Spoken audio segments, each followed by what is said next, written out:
3h40 da madrugada de 31 de agosto de 1888. O carroceiro Charles Cross atravessa Bucks Row em Whitechapel, no leste de Londres. No chão, ele vê o que parece ser uma lona dobrada. Ao se aproximar, percebe que é o corpo de uma mulher. A vítima se chama Mary Ann Nichols. Ela tem 43 anos e vive nas ruas de Whitechapel. A garganta foi cortada 2 vezes. O abdômen mutilado com precisão incomum. Os policiais que chegam à cena afirmam nunca ter visto nada igual.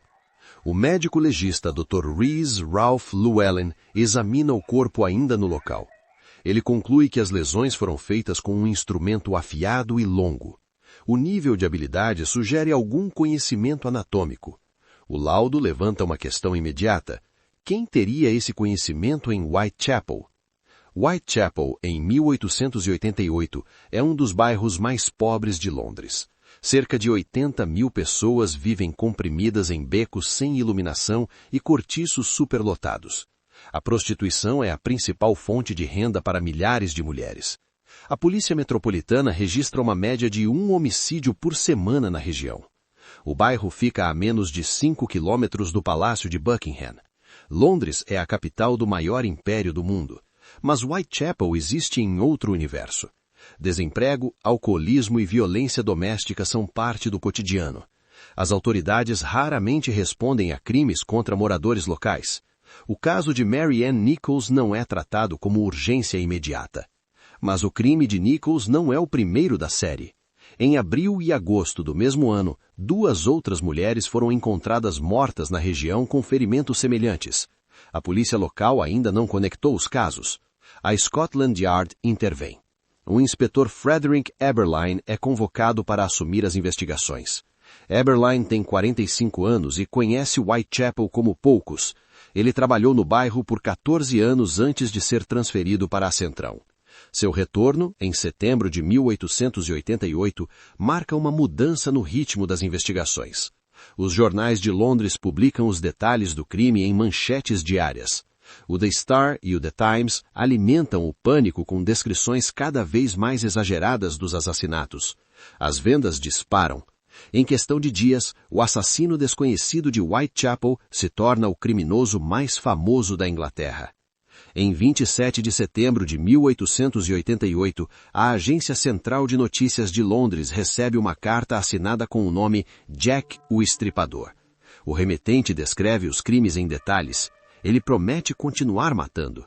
A polícia não tem pistas. Não tem suspeitos. E o autor da carta continua livre. 5 mulheres serão assassinadas em menos de 3 meses. Nenhum suspeito será formalmente indiciado. Mais de 130 anos depois, a identidade do assassino ainda não foi confirmada. A pergunta que guiou gerações de investigadores, historiadores e criminologistas permanece sem resposta definitiva. Quem foi Jack o Estripador? São 6 horas da manhã de 8 de setembro de 1888. John Davis, um morador do número 29 da Hanbury Street, desce ao quintal dos fundos. No chão, ao lado da escada, está o corpo de uma mulher. A vítima é Annie Chapman, 47 anos. A garganta foi cortada até a coluna vertebral. Os intestinos foram retirados do corpo e colocados sobre o ombro direito da vítima. O útero havia sido removido. O médico legista Dr. George Bagster Phillips examina o corpo no local. Seu laudo é direto. A extração dos órgãos exigiu conhecimento anatômico preciso. A operação levou no mínimo 15 minutos. Annie Chapman tinha sido vista viva às 5h30 daquela manhã, a menos de 100 metros de onde o corpo foi encontrado. O assassino agiu em menos de 30 minutos, num beco de uso coletivo, sem ser visto. A notícia se espalha por Whitechapel em horas. É o segundo homicídio em 9 dias. Os jornais londrinos publicam os detalhes do laudo médico. O pavor toma conta do bairro. O inspetor Frederick Eberline está à frente da investigação. Ele coordena o interrogatório de moradores da Hanbury Street e comerciantes da região. Nenhuma testemunha viu o rosto do homem que acompanhava Annie Chapman. Uma testemunha, Elizabeth Long, afirma ter visto Annie Chapman conversando com um homem às 5h30 daquela manhã. Ela descreve um homem de mais de 40 anos, de aparência estrangeira, usando chapéu escuro. Não consegue detalhar mais. A teoria do conhecimento médico ganha força na imprensa. Médicos, cirurgiões, açougueiros e até veterinários são mencionados como possíveis perfis. O comissário Sir Charles Warren recebe pressão crescente do governo para apresentar resultados. Em 27 de setembro, a Agência Central de Notícias recebe uma carta manuscrita em tinta vermelha. O remetente zomba da polícia e promete continuar matando. A carta é assinada com o nome Jack the Ripper. A polícia inicialmente trata a carta como provocação de um leitor perturbado. Mas 2 dias depois, um novo assassinato ocorre. E então outra correspondência chega, com detalhes que só o assassino poderia saber. O nome Jack the Ripper é publicado nos jornais no dia 1º de outubro de 1888. Em 48 horas, o nome está em toda a imprensa britânica. Um assassino sem rosto agora tem um nome reconhecido em todo o país.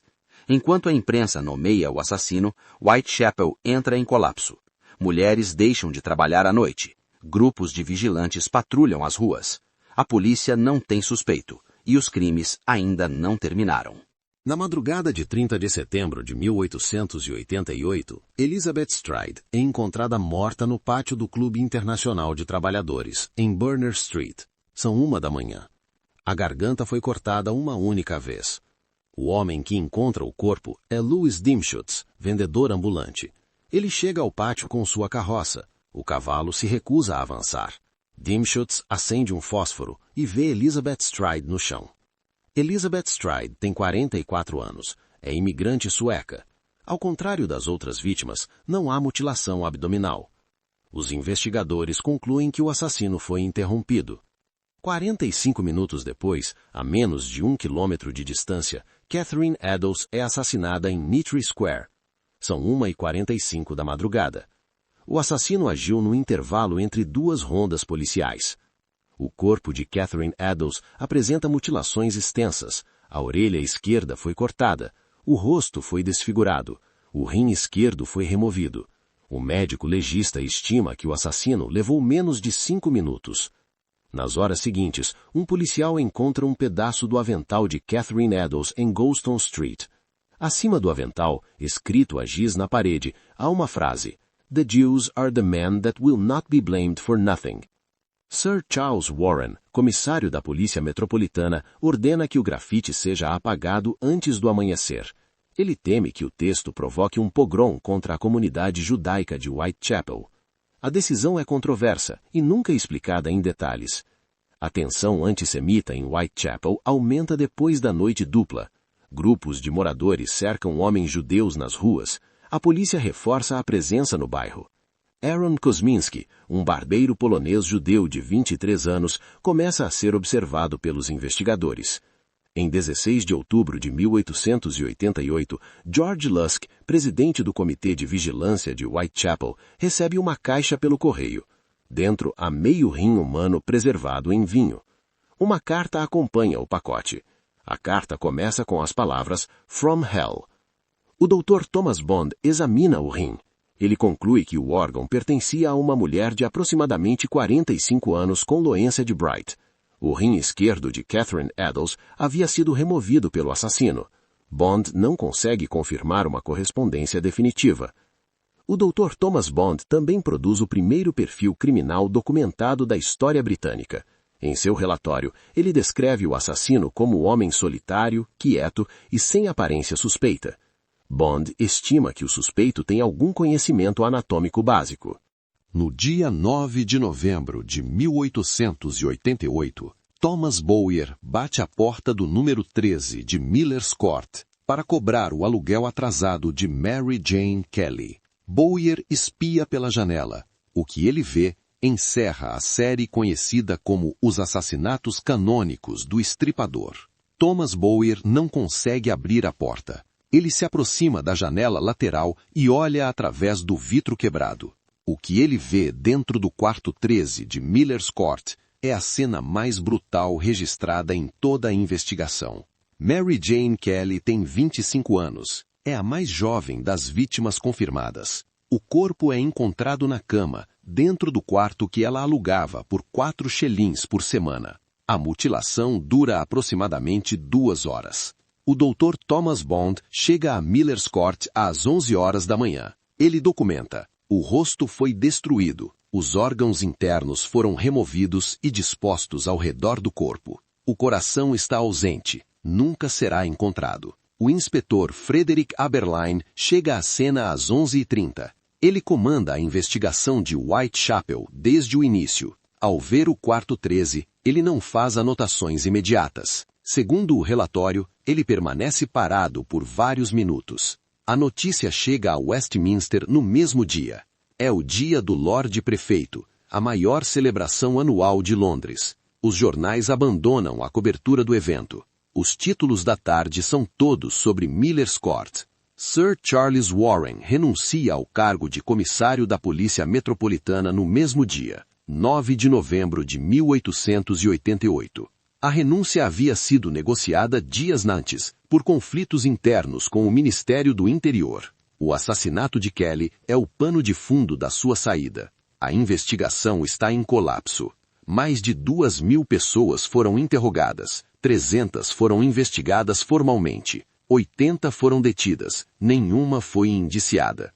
O perfil do Dr. Thomas Bond descreve o assassino como homem solitário, sem ocupação regular, provavelmente quieto e excêntrico. Bond afirma que ele não possui formação médica. Essa conclusão contradiz diretamente a de outros médicos legistas no caso. Depois de 9 de novembro de 1888, os assassinatos atribuídos ao estripador cessam. Não há prisão, não há confronto, não há nota de suicídio encontrada imediatamente. O caso simplesmente para. Em dezembro de 1888, o corpo de Montague John Druitt é retirado do rio Tâmisa. Ele tem 31 anos. Advogado e professor, filho de médico, desapareceu no início de dezembro. Os bolsos estão cheios de pedras.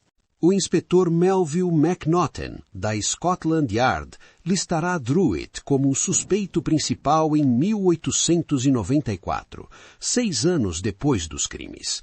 Mas nenhuma evidência física o liga a qualquer assassinato. A identidade do estripador permanece sem resposta oficial. 9 de novembro de 1888. O corpo de Mary Jane Kelly é encontrado no número 13 da Miller's Court. Ela tem 25 anos. É o último assassinato atribuído a Jack, o estripador. Depois de Kelly, os assassinatos param. A Scotland Yard não sabe por quê. O assassino morreu? Fugiu? Foi preso por outro crime? Nenhuma resposta é confirmada.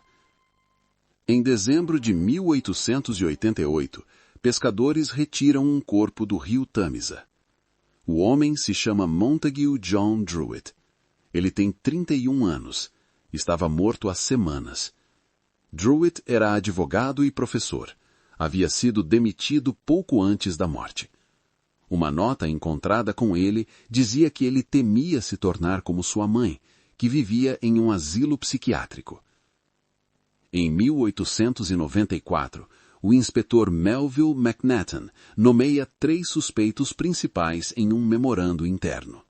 São eles: Montague Druitt, Aaron Kosminski e Michael Ostrog.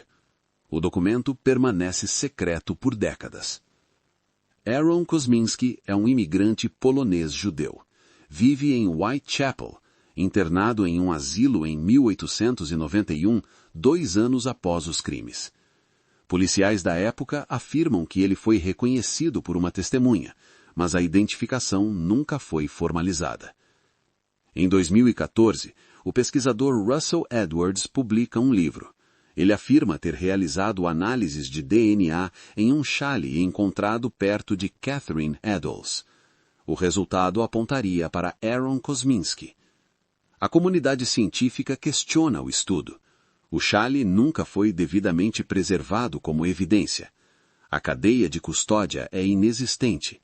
Para muitos especialistas, o DNA prova muito pouco. O caso gera mais de 100 livros, dezenas de documentários e incontáveis teorias. A disciplina ganhou um nome próprio: riperologia. Mais de 500 suspeitos já foram propostos desde 1888. Jack, o Estripador, operou sem impressões digitais registradas, sem câmeras, sem DNA. A polícia vitoriana não tinha ferramentas para identificar um assassino que não deixava testemunhas. Mary Ann Nichols tinha 43 anos. Annie Chapman tinha 47. Elizabeth Stride tinha 44. Catherine Eddowes tinha 46. Mary Jane Kelly tinha 25. Eram mães, filhas, mulheres destruídas pela pobreza vitoriana. Nenhuma recebeu justiça. Nenhuma recebeu sequer um nome no registro oficial de suspeitos. 136 anos depois, o nome de Jack o Estripador é mundialmente conhecido. O nome das suas vítimas, quase não. Se este vídeo te fez pensar nisso, deixa o seu like, comenta o que você acha sobre o caso e se inscreve no canal.